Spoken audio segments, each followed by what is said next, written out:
Adventure time. I'm Joseph. This is Input English. We're in the car.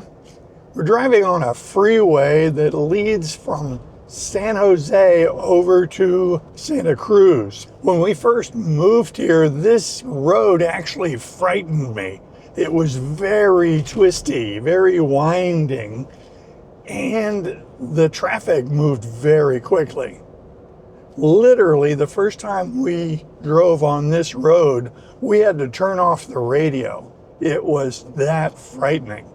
Now, years later, it's routine. People drive quickly. It's a twisty, winding road, but it's okay. There have been a lot of improvements on this road that have helped with the safety. Much of the road, if not most of the road, is divided. That is, there's a concrete barrier. There are places where the barrier doesn't exist, but mostly there's a concrete barrier between these two lanes and the two on the other side. So that really helps with the safety margin.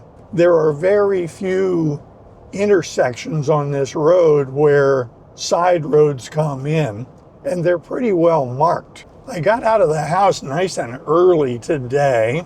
I wanted to get to a state park just after it opened. It's a weekday, so I don't really expect big crowds. This week is just before the 4th of July celebration. This year, the 4th of July occurs on a Friday, and so people get a long weekend. Banks, post offices, government buildings are all closed, and some businesses are closed. Not all. In the U.S., holidays like the 4th of July usually see grocery stores open, drugstores will be open, shopping centers may be open. But for instance, an auto dealership that I've dealt with in the past posted a sign that they would be closed on the holiday. I've arrived at the Natural Bridges State Beach. It's very quiet. There are very few people here. There is a crow or raven in the treetops calling. But other than that, all you hear really is the sound of the surf, which is right down there. So I want to take a walk down to the beach. And then once we get to the beach, we're going to turn right. Now, right now, we're about an hour and a half before low tide. Low tide is where you see the tide pools present the creatures that are ordinarily under the water. In a previous video, we went to a place that had tide pools, but admittedly, they were kind of disappointing. They didn't have too many creatures. I did get some pictures of some sea anemone, but not much at all. So I'm hoping this will be richer. The light is actually pretty good for photography and for videos because it's not real strong light. It's not dazzling bright light. This is an overcast morning because of the marine layer. So the land is relatively warm from solar heating. It's the summer. And the ocean is relatively cold, so we have a cloud layer forming right down close to the ocean, fog, and then that blows on shore. It dissipates within a short distance once it gets warmed up by the land. But this onshore breeze brings in some fog, and that's why this is overcast. So let's walk down. There's a sidewalk for a short while through these trees, and then we get onto the sand. You know, walking on sand takes a lot more energy, a lot more effort. It also results in sand in your shoes, which most of us don't really enjoy. So here we've arrived at the beach, and as you can see, there's almost nobody here. So I've arrived down at the shore, right at the surf line, trying to stay out of the water. So I'm going to turn around, and you can see the feature that gives us the name of this beach. This is called the Natural Bridges State Beach. But then you might object by saying, well, wait a minute, there's only one natural arch here. And the name is plural, suggesting more than one. Well, years ago, there were 3. There may have been more in antiquity, but back when this park was established, there were 3. And then erosion that created these structures also destroys them. So this is the only arch that's remaining. That rock is covered with birds. The birds, to my eye, are almost all cormorants. These are marine birds that fish in the water in this area to find their food. So this is why they call it Natural Bridges State Beach. Now let's walk and see if I can get over toward the tide pools. So this I'm standing on is a rocky ledge, and this is above the surf.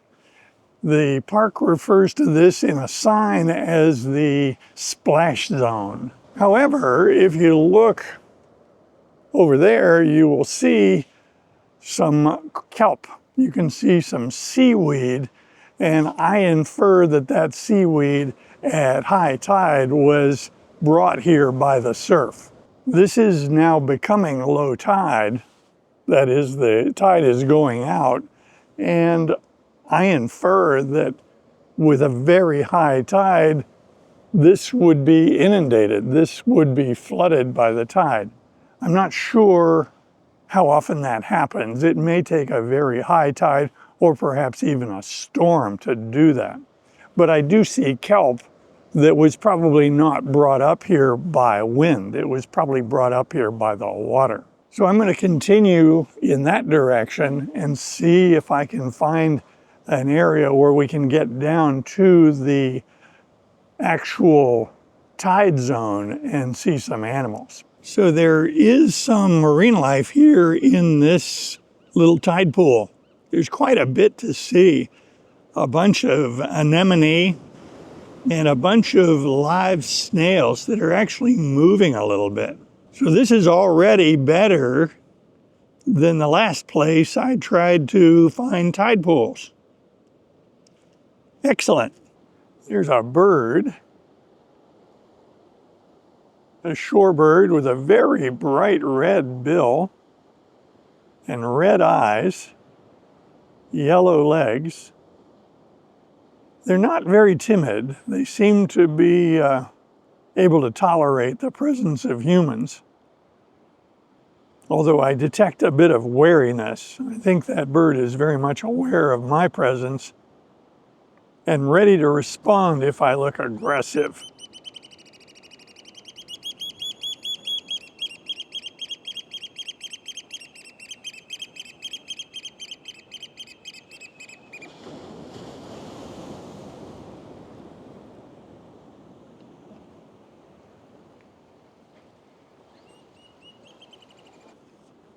That right there was worth the price of admission.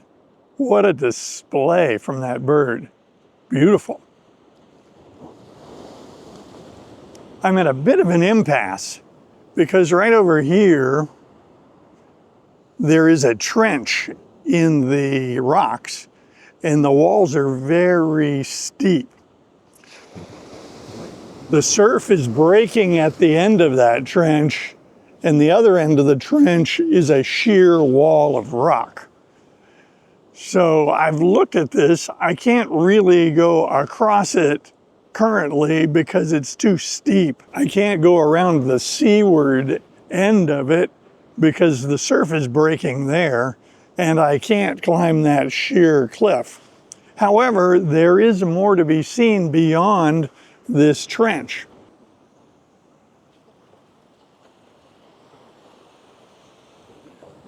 Beyond this trench right here, there is a cove, and you can see a sign over there that's part of this marine sanctuary. This walk continues if we can continue. However, climbing that wall for me doesn't look like a practical approach. I can't really go around it on that end. And it looks like the water's about 3 feet deep at the other end, maybe more. There may be an overland way of getting to that area by going up higher on the cliff. But this is a residential area, and I don't really have permission to wander around in people's yards. Their property is their property, and I need to respect that. So I'm going to categorize today's little excursion as a reconnaissance mission. Reconnaissance is when we explore to gather information. If you've never been someplace and you go in and look around, you could call that reconnaissance. And that's what I'm going to refer to this trip as. This was a lovely little reconnaissance mission for me because I'm planning on coming back. I've discovered a lot of things. I know where the parking is. I know my way around this little park. I know where the bathroom is, and I know where to get drinking water. I know that this marine sanctuary extends for quite a distance, but I'm at an impasse here. I have a barrier that prevents me from going safely any further in this direction. Low tide is about an hour and a half from now. So it's possible that an hour and a half from now, this won't be much of a problem. It may be possible to walk around the end of the cliff or not. I don't know. As we look out onto the water, you may be able to see some seaweed at the surface of the water. That's the top of a kelp forest. Kelp is a marine plant, and I think of a kelp forest as literally a forest. The stalks of the kelp plants attach firmly to the bottom of the ocean. They grow up toward the surface, and then they produce a canopy so that most of the foliage is actually at the surface of the water. When scuba diving in this area, we encountered kelp forests. And what we discovered is fairly obvious, and that is it's very easy to cross a kelp forest if you're down at the bottom because you're only dealing with small stalks. But on the surface, it's a mess. It's a pile of foliage, and it's very difficult to make headway if you're trying to swim on the surface in a kelp forest. At depth, no problem. It's easy. You really don't want to get tangled up in the kelp. That would be dangerous. Another one of those noisy birds.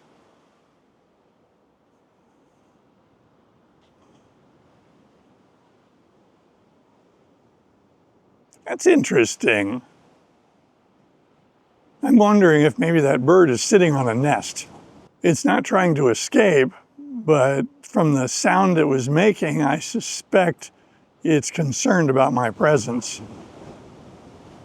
I find it interesting that the bird settled into that place. I'm inferring that that may be a nest. I'm not going to investigate. I'm going to give that bird some space. Well, this has been a little bit of a surprise. I speculated down on the rocks that there might be an overland way to get to the more distant parts of the marine sanctuary. So I investigated. I found a lot of information on the signs.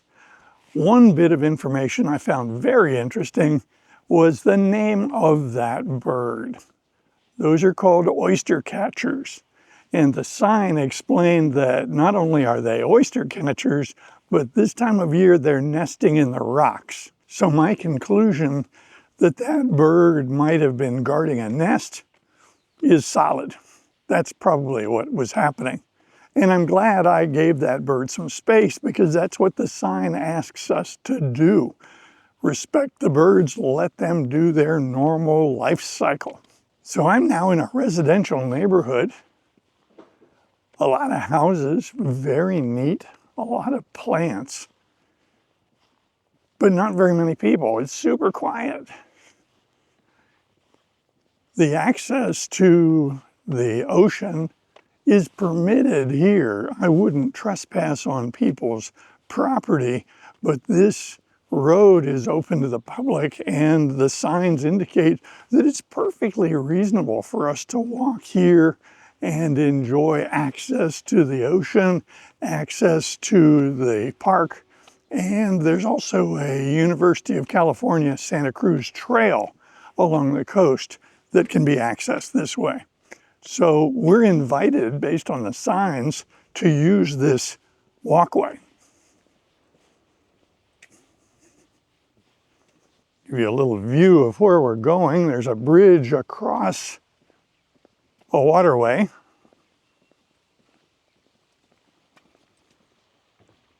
You can hear falling water below.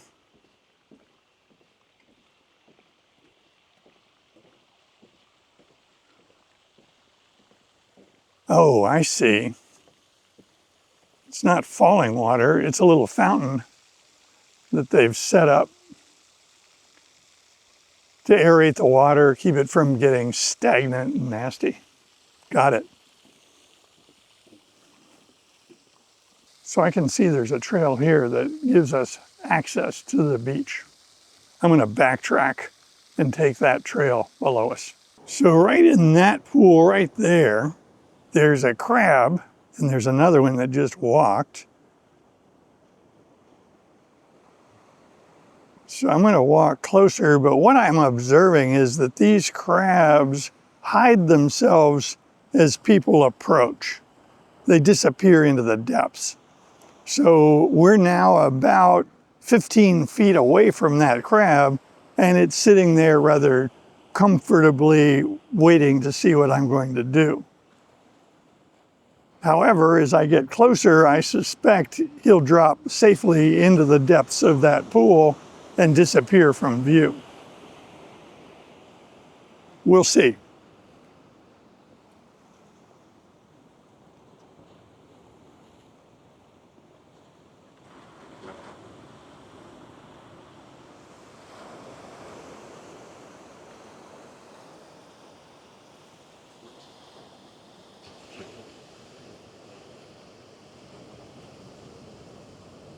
So I guess the verb was not dropped.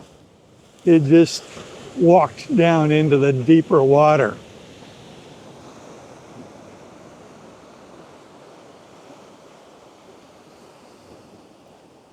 Another crab. Here's a beautiful large sea anemone. The sign explains that some of these sea anemone can live 100 years. Looking out here, all these rocks are covered with mollusks. Here's a crab that's climbing out of the water.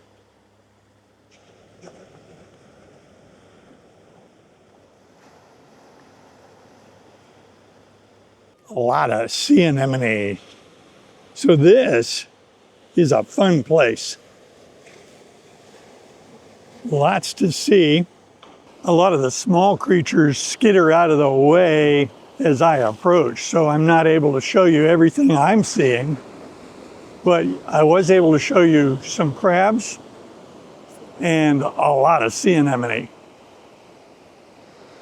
So I'm going to score this as a wonderful place to come to explore, and this was a far better experience than what I had up the coast when I first tried to bring us to a tide pool. Now this won't be the last tide pool experience. I still want to go across Monterey Bay about 40 miles to the south of here to the Asilomar Beach, and there's supposed to be wonderful tide pools there as well. You can see the coastline and the cliffs. This trail goes for quite some ways. I've come to another natural barrier right there. Again, as the tide goes out, it may be easy to walk around that, but for now, right this minute, it's a natural barrier.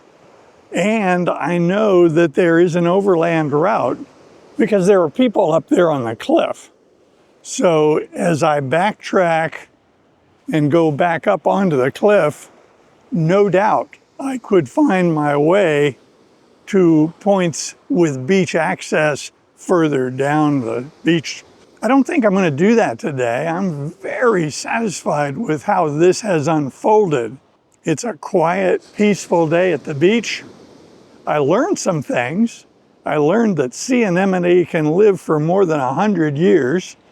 I learned that those orange-billed, loud, beautiful birds called oyster catchers are nesting in the rocks this time of the year in late June. I invite comments below, and if you like videos like this, be sure to click on this one next. See you soon.